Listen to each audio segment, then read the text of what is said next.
जय हिंद अग्निवीरों, स्वागत है आपका अपने YouTube चैनल पर। दोस्तों, आज मैं आपके सामने ऐसे क्वेश्चन लेके आया हूं जो आर्मी अग्निवीर के लिए डेफिनेट पूछे जाने वाले हैं। इसलिए रहे ताकि आपके सामने कोई ऐसी समस्या उत्पन्न न हो या फिर किसी प्रकार की कोई कमी न हो। इसलिए कहते हैं कि राहें जहाँ तक जाएगी राहगीर वहाँ तक जाएगा, राहें जहाँ तक जाएगी राहगीर वहाँ तक जाएगा। तुम दरिया से क्या पूछते हो, नीर कहाँ तक जाएगा। अरे उठा धनुष और साज निशाना मंजिल को, बाद में देखेंगे तीर कहाँ तक जाएगा। दोस्तों, इसी बात को ध्यान में रखते हुए आप अपना स्टडी मटेरियल तैयार करके रखो और सारा सिस्टम बना के रखो। बाद में देखेंगे एग्जाम कैसा होगा और कैसा नहीं होगा, क्योंकि आपके सामने सब कुछ तैयार पड़ा है, सब कुछ मटेरियल तैयार पड़ा है। तो डेफिनेट आपका एग्जाम बहुत ही शानदार जाने वाला है और हम उम्मीद कर रहे हैं कि आने वाले समय में आप भारत के भावी अग्निवीर बनकर हमारी सूडान डिफेंस एकेडमी अजमेर का नाम रोशन करेंगे। हाँ तो दोस्तों, बढ़ते हैं पहले क्वेश्चन की ओर। पहला क्वेश्चन आपके सामने दे रखा है, सिंधु घाटी सभ्यता की खोज किसने की थी। दोस्तों, आपके सामने चार ऑप्शन दे रखे हैं, दयाराम साहनी, राखलदास बनर्जी, अमलानंद घोष और जॉन मार्शल। दोस्तों, इसका पहला उत्तर होगा दयाराम साहनी। आप सबको पता है दयाराम साहनी ने 1921 ईस्वी में हड़प्पा स्थल की खोज की थी। कब की थी? 1921 में हड़प्पा स्थल की खोज की थी। आपके सामने इसके अंदर दूसरा ऑप्शन है जो राखलदास बनर्जी लिखा हुआ है। दोस्तों, आप सबको पता है राखलदास बनर्जी ने मोहनजोदड़ो की खोज की थी। किसकी की थी? मोहनजोदड़ो। दोस्तों, आपके सामने तीसरा ऑप्शन दे रखा है अमलानंद घोष। आप सबको पता है अमलानंद घोष ने कालीबंगा की खोज की थी। किसकी की थी? कालीबंगा। कालीबंगा अपने आप में इम्पोर्टेंट है, क्योंकि इम्पोर्टेंट इसलिए है ये हमारे राजस्थान से, राजस्थान के हनुमानगढ़ जिले में कालीबंगा सभ्यता स्थित है और इसकी खोज अमलानंद घोष ने की थी। देखो भाई, चौथा ऑप्शन है आपके जॉन मार्शल। आप सबको पता है सिंधु घाटी सभ्यता को, सिंधु घाटी सभ्यता सबसे पहले नामकरण जॉन मार्शल ने दिया था। इस तरह से आपके सामने पहले प्रश्न का उत्तर हो गया दयाराम साहनी। हाँ तो चलते हैं दूसरे क्वेश्चन की ओर। आपके सामने दे रखा है दूसरा क्वेश्चन, सबसे पुराना वेद कौन सा है। ऑप्शन 4 दे रखे हैं आपके सामने, सामवेद, अथर्ववेद, ऋग्वेद और यजुर्वेद। दोस्तों, इसके अंदर आपको क्वेश्चन पूछ रहा है कि सबसे पुराना वेद कौन सा है, तो इसका आंसर होगा भाई ऋग्वेद। ऋग्वेद सबसे पुराना वेद है। दोस्तों, 4 ऑप्शन दे रखे हैं इसके अंदर। देखो, ऑप्शन नंबर ए दे रखा है सामवेद। आप सबको पता है इसको संगीत का वेद कहते हैं। किसका वेद कहते हैं? संगीत का वेद। इसके अंदर संगीत से संबंधित सारा दे रखा है। दूसरा इसके अंदर देखो दोस्तों अथर्ववेद। अथर्ववेद को जादू टोनों का वेद कहा जाता है। तीसरा इसके अंदर आपको उत्तर आ गया ऋग्वेद और यजुर्वेद। इसके अंदर जितने भी मंत्र है वो गद्य और पद्य विद्या के अंदर दे रखे। तो दोस्तों, अपना दूसरे क्वेश्चन का उत्तर आ गया है ऋग्वेद। हाँ मित्रों, आपके सामने तीसरा क्वेश्चन है, सत्यमेव जयते कहाँ से लिया गया है। आपके सामने 4 ऑप्शन दे रखे हैं, सारनाथ, मंडोपनिषद, ऋग्वेद के तीसरे मंडल से या फिर अष्टाध्यायी से। दोस्तों, इसका उत्तर होगा बी, मंडोपनिषद से, और ये यहीं से आपके सत्यमेव जयते लिया गया। दोस्तों, ऑप्शन ए में दे रखा है सारनाथ। आप सबको पता है अशोक स्तंभ जो आपका भारत का राष्ट्रीय चिन्ह, अपना भारत का राष्ट्रीय चिन्ह है सत्यमेव जयते, वो यहाँ से लिया गया है। इसके बाद में देखो ऋग्वेद के तीसरे मंडल, ऋग्वेद के तीसरे मंडल से दोस्तों गायत्री मंत्र लिया गया है। क्या लिया गया है? गायत्री मंत्र। दोस्तों, गायत्री मंत्र ऋग्वेद के तीसरे मंडल से लिया गया है। देखो, इसके अंदर एक अष्टाध्यायी दे रखा है ऑप्शन 4 में। अष्टाध्यायी आपको पता है पाणिनि की रचना, पाणिनि ने लिखा था। किसकी रचना है? पाणिनि की। तो इस तरह से दोस्तों आज के अपने इस तीसरे क्वेश्चन का उत्तर हुआ बी, मुंडक उपनिषद। दोस्तों, अगला क्वेश्चन आपके सामने है, महात्मा बुद्ध का जन्म कहाँ हुआ। ऑप्शन 4 दे रखे आपके सामने, लुम्बिनी, बोधगया, सारनाथ और कुशीनारा। सही आंसर होगा लुम्बिनी। लुम्बिनी में महात्मा बुद्ध का जन्म हुआ था। दोस्तों, कई ऑप्शन के अंदर आपको कपिल वस्तु भी दे सकते हैं, तो याद रखना है कपिल वस्तु में इनका जन्म हुआ था। अगर ऑप्शन के अंदर लुम्बिनी नहीं दे और कपिल वस्तु दे दे तो आपका राइट आंसर कपिल वस्तु होगा। देखो, ऑप्शन बी में दे रखा है बोधगया। दोस्तों, आप सबको पता है महात्मा बुद्ध को बोधगया में ज्ञान की प्राप्ति हुई थी। क्या हुई थी? ज्ञान की प्राप्ति। यहाँ पर इनको ज्ञान की प्राप्ति हुई थी। देखो, आगे ऑप्शन दे रखा है सारनाथ। जब महात्मा बुद्ध को ज्ञान की प्राप्ति हो जाती है तो इन्होंने अपना प्रथम उपदेश यहाँ सारनाथ में दिया था। प्रथम उपदेश, क्वेश्चन आ जाए महात्मा बुद्ध ने अपना प्रथम उपदेश कहाँ पर दिया, तो राइट आंसर होगा सारनाथ। देखो, आगे दे रखा है कुशीनारा। तो दोस्तों, महात्मा बुद्ध की कुशीनारा के अंदर मृत्यु हुई थी, तो आपका यह रहेगा मृत्यु हो गई। कुशीनारा में मृत्यु। इस तरह से आपका जो क्वेश्चन है इसका सही आंसर होगा लुम्बिनी। अगला क्वेश्चन आपके सामने है, महावीर स्वामी का जन्म कहाँ हुआ? 4 ऑप्शन दे रखे हैं, पावापुरी, कुंडग्राम, जम्बीग्राम या इनमें से कोई नहीं। आपके राइट आंसर होगा मित्रों कुंडग्राम। महावीर स्वामी का जन्म कुंडग्राम में हुआ था और पावापुरी में इनकी मृत्यु हुई थी। पावापुरी में क्या हुई थी? महावीर स्वामी की मृत्यु हुई थी। और दोस्तों देखो जम्बीग्राम, यहाँ पर महावीर स्वामी को ज्ञान की प्राप्ति हुई थी।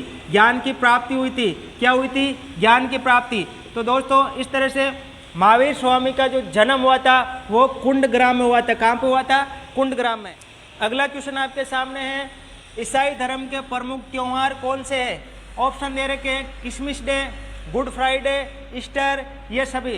तो दोस्तों आप सबको पता है क्रिसमस डे ईसा मसीह के जन्म दिवस को मनाते हैं। ईसा मसीह जो ईसाई धर्म के प्रमुख गॉड हुए थे। गुड फ्राइडे ईसा मसीह की मृत्यु हुई थी, इनको सूली पे चढ़ा दिया गया था। ईसा मसीह की मृत्यु हुई थी इस दिन, ईसा मसीह की मृत्यु हो गई थी, इसलिए गुड फ्राइडे मनाते हैं। ईस्टर कहते हैं कि भाई अपनी मृत्यु के 40 दिन बाद में ईसा मसीह पुनर्जीवित हुए थे, उनकी याद में ईस्टर मनाया जाता है। इस तरह से हमारे सामने ये तीनों ही ऑप्शन सही होंगे। कहने का मतलब चौथा आंसर आएगा ये सभी। हाँ, तो अगला क्वेश्चन आपके सामने, सिख धर्म के प्रथम गुरु कौन थे? ऑप्शन दे रखे, गुरु नानक, गुरु गोविंद सिंह, गुरु अर्जुन देव, गुरु रामदास। दोस्तों इसका सही आंसर होगा गुरु नानक। गुरु नानक सिखों के प्रथम गुरु थे।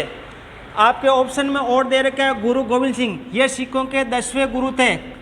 कौन से गुरु थे? 10वें गुरु। और इन्होंने खालसा पंथ की स्थापना की थी। खालसा पंथ, क्वेश्चन आ जाए, खालसा पंथ की स्थापना किसने की?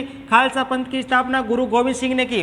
और गुरु अर्जुन देव, जो गुरु रामदास द्वारा स्वर्ण मंदिर का जो निर्माण करवाया था, उस निर्माण को अर्जुन देव ने पूरा करवाया था। अगले वाला ऑप्शन है देखो, गुरु रामदास, इन्होंने अमृतसर शहर की स्थापना की थी। अमृतसर शहर, क्वेश्चन आ जाए आपके, अमृतसर शहर की स्थापना किसने की? तो सही आंसर रहेगा रामदास। तो सर अपने क्वेश्चन था सिख धर्म के प्रथम गुरु कौन थे, इसका आपके सामने सही आंसर आएगा गुरु नानक। क्वेश्चन आपके सामने है, अर्थशास्त्र की रचना किसने की? आपके सामने 4 ऑप्शन दे रखे हैं, मेगस्थनीज, चाणक्य, विशाखदत्त या फिर विष्णु शर्मा। दोस्तों इसका सही आंसर आएगा चाणक्य। चाणक्य ने अर्थशास्त्र की रचना की थी। दोस्तों चाणक्य को और भी अलग अलग नामों से जाना जाता है, जैसे कौटिल्य, विष्णुगुप्त, यानी कि जो अर्थशास्त्र था वो किसने लिखा था? चाणक्य ने लिखा था। ऑप्शन में दे रखा मेगस्थनीज। आपको पता है मेगस्थनीज ने इंडिका ग्रंथ लिखा था। क्या लिखा था? इंडिका। ऑप्शन के अंदर दे रखा विशाखदत्त। विशाखदत्त ने मुद्रा राक्षस की रचना की थी। मुद्रा राक्षस ये किसने लिखा था? विशाखदत्त ने। आगे दे रखा विष्णुदत्त शर्मा। आप सबको पता है विष्णुदत्त शर्मा ने पंचतंत्र की रचना की थी। किसकी रचना की थी? पंचतंत्र की। इस तरह से दोस्तों आपके सामने जो क्वेश्चन था कि अर्थशास्त्र की रचना किसने की? अर्थशास्त्र की रचना चाणक्य ने की थी। हाँ मित्रों, अगला क्वेश्चन आपके सामने है, भारत का नेपोलियन किसे कहा जाता है? बहुत ही प्यारा क्वेश्चन है, आने लायक क्वेश्चन है। देखिए आपके सामने ऑप्शन दे रखे, श्रीगुप्त, कालिदास, समुद्रगुप्त या फिर चंद्रगुप्त सेकंड। आपके सामने इसका राइट आंसर आएगा समुद्रगुप्त। क्या आएगा? समुद्रगुप्त। दोस्तों इसके अंदर देखो दे रखा है श्रीगुप्त। आप सबको पता है श्रीगुप्त ने गुप्त साम्राज्य की, गुप्त वंश था उसकी नींव डाली थी। गुप्त वंश, गुप्त वंश किसने स्टार्ट किया था? श्रीगुप्त ने किया था। दोस्तों ऑप्शन में दे रखे कालिदास। कालिदास, आप सबको पता है कालिदास को भारत का शेक्सपियर कहा जाता है। देखो समुद्रगुप्त तो आएंगे आपके भारत का नेपोलियन कहते हैं। इसके बाद में देखो ऑप्शन डी में दे रखा है चंद्रगुप्त द्वितीय। आप सबको पता है चंद्रगुप्त द्वितीय ने विक्रम संवत स्टार्ट किया था। क्या किया था? विक्रम संवत। तो आज के इस क्वेश्चन का राइट आंसर आपके सामने आ गया है समुद्रगुप्त। आज का अपना अंतिम क्वेश्चन है आपकी स्क्रीन के ऊपर, हेनसांग किसके शासनकाल में भारत आया? ऑप्शन 4 दे रखे हैं, चंद्रगुप्त सेकंड, हर्षवर्धन, चंद्रगुप्त मौर्य या फिर इनमें से कोई नहीं। आप सबको पता है हेनसांग हर्षवर्धन के काल में भारत आया था। किसके काल में आया था? हर्षवर्धन के काल में भारत आया था। और चंद्रगुप्त जो द्वितीय इसके शासनकाल में फामान भारत आया था। कौन आया था? फामान, जिसको कहीं ना कहीं फायान भी कहते हैं। दोस्तों चंद्रगुप्त मौर्य इसके शासनकाल में भारत आने वाला यात्री मेगस्थनीज था। कौन था? मेगस्थनीज। ठीक है ना। इस तरह से आज के इस क्वेश्चन का सही आंसर होगा हर्षवर्धन। हर्षवर्धन के काल में हेनसांग भारत आया था।